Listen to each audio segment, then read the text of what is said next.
Assalamualaikum warahmatullahi wabarakatuh. Nama saya Mahmud Yasin, NPM 1904020826 dari Prodi Pendidikan Bahasa dan Sastra Indonesia.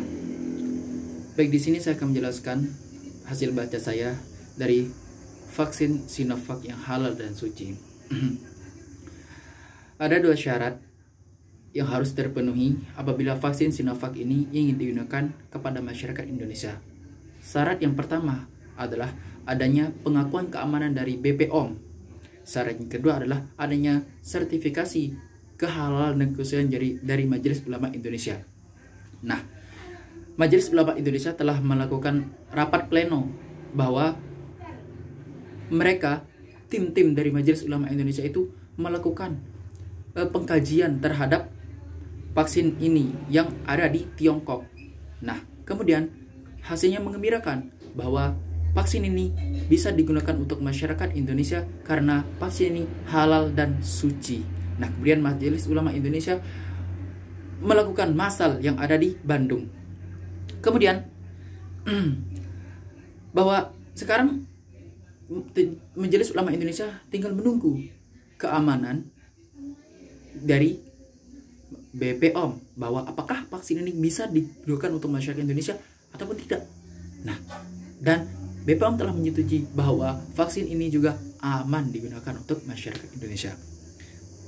Nah, kemudian bentuk atau bukti dari keamanan dan kehalalan serta kesucian dari vaksin ini adalah bahwa Bapak Presiden Insinyur Joko Widodo adalah orang yang pertama yang menerima vaksin tersebut. Nah, hal ini dapat dibuktikan bahwa vaksin tersebut tidak ada keraguan padanya. Kemudian sekarang bahwa tentang opini penulis.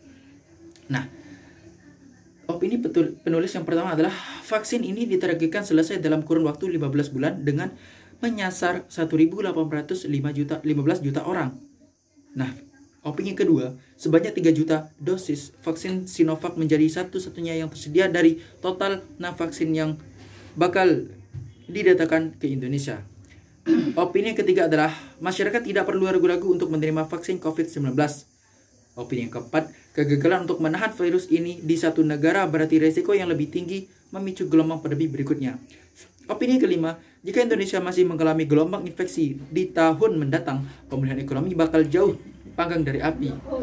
Opini keenam maksud saya, program vaksinasi merupakan suatu keniscayaan jika ingin melepas dari krisis ini. Nah, selain dari opini bahwa ada juga faktanya. Fakta yang pertama adalah ada dua syarat mutlak yang mesti dipenuhi untuk vaksinasi yang dimulai pada tanggal 13 Januari. Keduanya mengangkat keamanan vaksin yang menjadi otoritas Badan Pengawasan Obat dan Makanan atau BPOM serta sertifikasi halal dari Majelis Ulama Indonesia. Fakta yang kedua adalah vaksin Sinovac itu sudah didistribusikan ke daerah. Nah, sekarang pasti ada pokok masalahnya. Nah, masalahnya adalah apakah vaksin ini halal dan aman? Ya. Sekarang solusi dari penulis bahwa tim mengaudit kehalalan vaksin langsung ke pabrik Sinovac di Tiongkok. Keputusan Komisi Fatwa Majelis Ulama Indonesia mengembirakan karena pemerintah sudah menetapkan vaksinasi mulai tanggal 13 Januari 13 Januari maksud saya dari Presiden Joko Widodo adalah penerima vaksin pertama. Baik, sekarang saya akan menganalisis tulisan dari penulis tersebut bahwa ada satu kalimat yang menurut saya itu belum dimengerti, yaitu pada solusi dari penjari jawaban pokok masalahnya.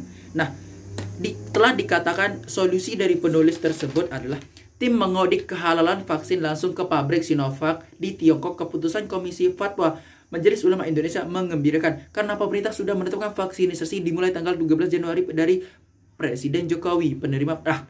Maksudnya ini apa? Nah, ini adalah solusinya mana? Maksud saya, kenapa harus mengatakan Bapak Jokowi itu adalah penerima vaksin pertama? Nah, itu bukan solusi menurut saya. Itu lebih ke pendapat. Nah, menurut saya solusinya adalah bahwa vaksin ini telah dijamin halal oleh Majelis Ulama Indonesia, karena pasti Majelis Ulama Indonesia itu melakukan riset, melakukan pengkajian secara mendalam tanpa ada keraguan, disertai dengan bukti-bukti dan dalil-dalil dari Al-Quran kah atau dari perkataan imam-imam kah. Nah, kemudian dari sudut keamanannya ya pasti BPOM itu pasti BPOM itu meneliti secara detail bahwa ini adakah ada penyakit yang terdapat padanya ataupun tidak. Nah, bahwa telah dikaji bahwa tidak ada penyakit yang bahwa tidak ada efek samping terhadap vaksin tersebut. Sekian, assalamualaikum warahmatullahi wabarakatuh.